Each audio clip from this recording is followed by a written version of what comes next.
સરકારની દાદાગીરી સામે નર્મદાના લોકોને ન્યાય અપાવવાની તેમણે વાત કરી છે। તેમણે કહ્યું છે ગોળી ખાવા તૈયાર, પણ આ વખતે પાછી પાની નહીં કરું। જેવી રીતે નર્મદા જિલ્લાના કેવડિયા ખાતે સ્ટેચ્યુ ઓફ યુનિટી ખાતે સ્થાનિક અસરગ્રસ્ત 100 વર્ષોથી લારી ગલ્લા ચલાવી રોજગારી મેળવી રહ્યા છે, તેમની દુકાનો અને ઘરો પર બુલડોઝર ચાલ્યું છે। અન્ય ધારાસભ્ય ચૈતર વસાવા આકરા પાણી જોવા મળ્યા છે।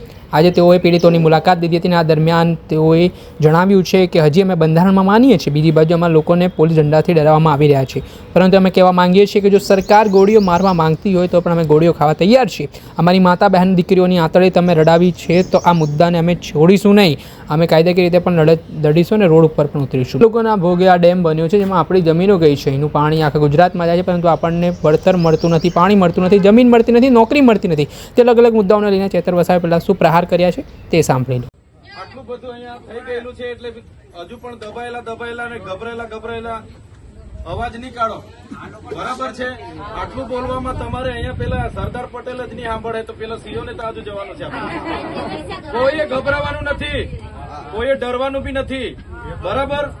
આ પોલીસ વાળા બાનમાં તે દિવસે લઈને બધું કર્યું છે, બરાબર। એ પોલીસ વાળાને બી કહીએ છે, જે દિવસે અમારો આદિવાસી સમાજ અમે હજુ બી કહીએ છીએ સંવિધાનમાં માનીએ છીએ અને સંવાદમાં માનીએ છીએ, જે દિવસે અમે લોકો કાયદો ને વ્યવસ્થા સાઈડ પર મૂકીશું તે દિવસે તમારા અહીંયા સીઓબીઓ ને તમારા અહીંયા કોન્ટ્રાકો કોઈ નજરે નહીં પડે। એ પોલીસ વાળાને બી કહી દઈએ છે, તમે આજે દંડાથી બીવડાવવાની વાત કરતા હોય ને ભાઈ, ગોળી મારવાની હોય તો બી આવી જજો, અમે તૈયાર છે તમારી હાથે લડવા માટે। હા, અમારી મા બેટીઓને તમે આતડી દુખાવી છે, અમારી મા બેટીઓને તમે આતરડી લડાવી છે, અમે કોઈને છોડીશું નહીં। એ કાયદાકીય રીતે બી લડીશું અને ગ્રાઉન્ડ પર બી લડીશું। અને જો અહીંયા જે પણ અધિકારીઓ એમને બી કહીએ છે, બરાબર છે, મૂળ જગ્યા પર જો સરકાર ફરી આ દુકાનવાળાઓને અને આ ઘરવાળાઓને નહીં બાંધી આપશે ને તો તમે જોઈ લેજો, આ સ્ટેચ્યુ ઓફ યુનિટી પર આવતા પ્રવાસીઓને પણ અમે બંધ કરી દઈશું।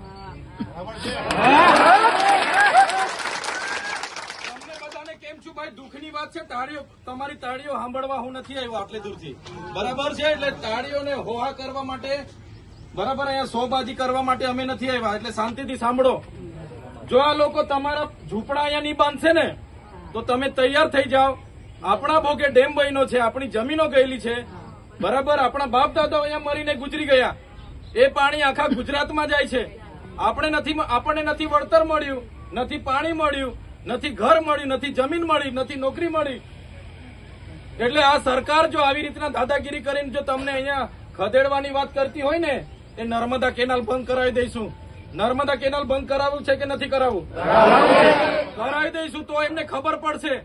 નર્મદાના નામે ચૂંટણીઓ લડે છે, નર્મદાના નામે વાહવાહી લૂંટે છે, નર્મદાના નામે સરકારો બનાવે છે, તો અમારા લોકોએ જમીનો આપીને શું ગુનો કર્યો છે? તમે ભાઈ જમીનો આપીને, તમારા બાપ દાદાએ જમીનો આપી એટલે તમે ગુનો કર્યો છે? તો કેમ આટલી બધી દાદાગીરી, આટલી બધી હેરાનગતિ આપણી સાથે કરે છે? કેમ આટલી બધી ધમકી અમારી મા બેટીઓને રાતે ઉચકીને પોલીસના હવાલે કરે છે? એટલે તમે તૈયાર થઈ જાઓ, અમે તૈયાર જ છે, બરાબર છે। કોઈના બાપથી બીવાની જરૂર નથી, એમના બાપની આ જમીનો નથી। એ સરકાર એને એમ માનતી હોય કે અહીંયા બધું ઉજાડીને લઈ જઈશું, એ સરકાર બી ભૂલી જાય, જે દિવસે હથિયાર હાથમાં લઈશું ને અહીંયા પોલીસ કોઈ નજરે બી ના પડે, એની આર્મી એમણે જે કરવું હોય કરી લે, પણ મારી મા બેટીઓ હાથે જો મારી મા બેટીઓને રડાવવાની વાત એ લોકો કરશે તે દિવસે આર્મી મૂકો, દુનિયા મૂકો, આર પારની લડાઈ કરવા અમે તૈયાર છે। અમારી પાસે બી હથિયાર છે, જે દિવસે ઘરમાંથી કાઢીશું ને તમારી પોલીસ ને તમારો શર્મા ફરમાન ડીવાયએસપી ને એસપી કોઈને અહીંયા જોઈએ નહીં, પૂરું કરી દઈશું અહીંયા, બરાબર છે। તમે ખાલી તૈયાર, અમે લડવા માટે તૈયાર છે। કેટલું વેચવાનું ભાઈ? નર્મદાના નામે બધા ગામડાઓ ખાલી કરાવ્યા, આ રોડોના નામે ખાલી કરાવ્યા, નેરોના નામે ખાલી કરાવ્યા, આ સ્ટેચ્યુના નામે ખાલી કરાવ્યા, બિયર ડેમના નામે ખાલી કરાવ્યા। એટલે અમારા આદિવાસીએ ભોગ આપવાનો। હમણાં ઝૂંપડા તોડી નાખ્યા, કેમ ભાઈ? એટલે ઉદ્યોગપતિઓને આ જમીનો આપવાની છે તમારે, હે? હોટલો વાળાને જમીન આપવાની છે, રિસોર્ટો વાળાને જમીન આપવાની છે। એટલે તમે જોઈ લો, એક વાર આપણે પૂછવાનું છે, સોમવારે રજા છે, સોમવાર નહીં, ગુરુવારે બધા નક્કી કરો।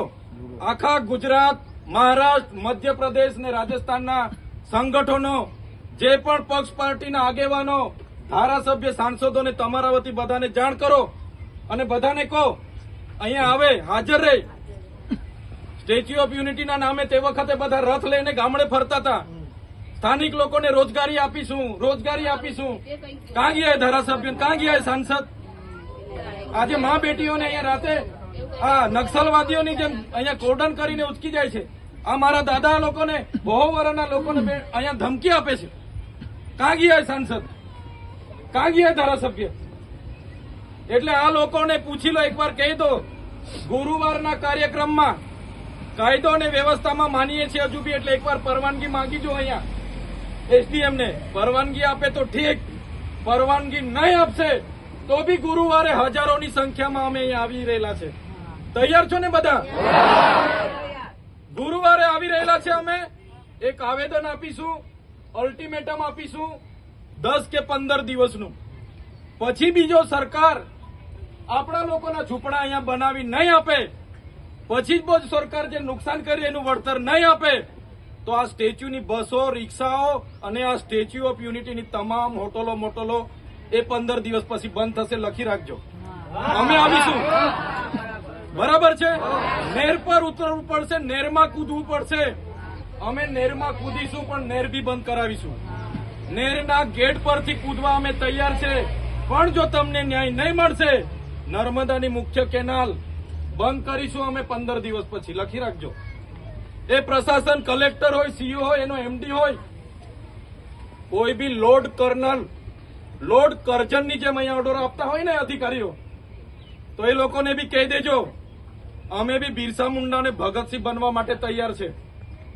લોર્ડ કરજન અધિકારીઓ જો લોર્ડ કરજન બનીને અમારા લોકોને આદેશ કરીને હેરાન કરવા માંગતા હોય, તો અમે પણ બિરસા મુંડાને ભગતસિંહના રાહે જવા તૈયાર છે.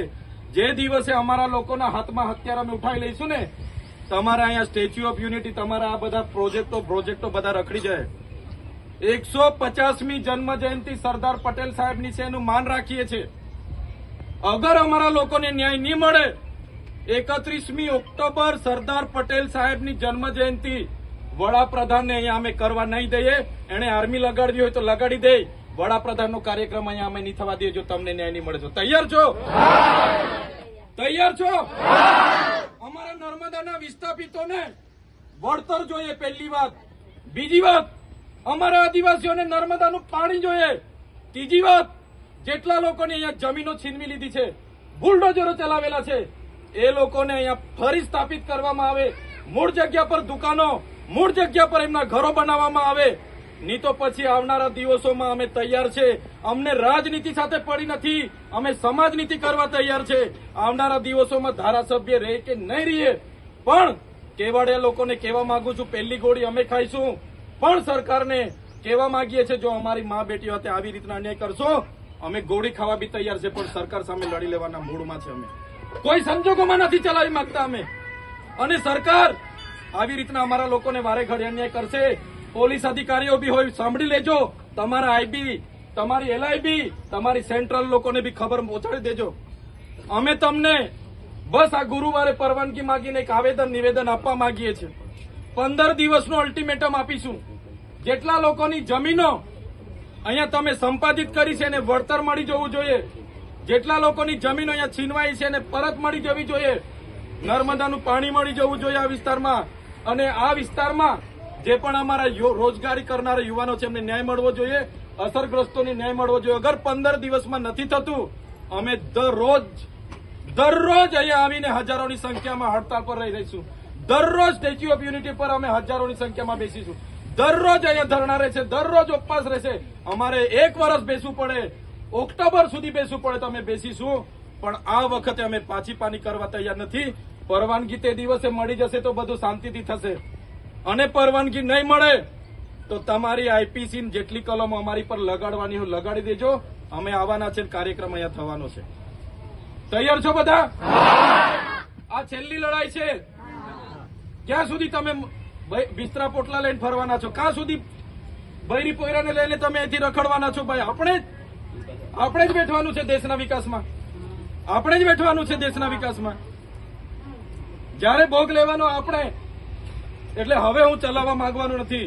સરકારે મને એન્કાઉન્ટર કરવું હોય તો કરી નાખે, પણ મારી મા બેટીઓ સાથે જો આવું કરશે હું ચલાવવાનો નથી. મારી સાથે તમે રહેજો, મારી સાથે કોઈ રહેશે કે નહીં રહેશે, તમામ આગેવાનો રહેજો અને લડીશું. દિન 15 પછી પણ ન્યાય નહીં મળશે, અહીંયા આંદોલનો ચાલુ રહેશે. સ્ટેચ્યુ ઓફ યુનિટી પ્રવાસીઓને પણ અપીલ કરીશું, અમારા ભોગે અમારા આંસુએ તમે અહીંયા નહીં આવતા. દેશ વિદેશના પ્રવાસીઓને પણ અપીલ કરીશું, આદિવાસી સમાજ આખો ટ્રેડ કરીશું. હવે તો આમ આદમી પાર્ટીના ડેડિયાપાડાના ધારાસભ્ય ચૈત્ર વસાવા તેઓ આકરા પાણી જોવા મળે છે. તેમણે કહ્યું છે કે સ્ટેચ્યુ ઓફ યુનિટી ખાતે જ્યારે પાર્ટીઓના નેતાઓના રથ લઈને નીકળતા હોય ત્યારે વાયદાઓ કરતા હોય છે રોજગારી આપીશું.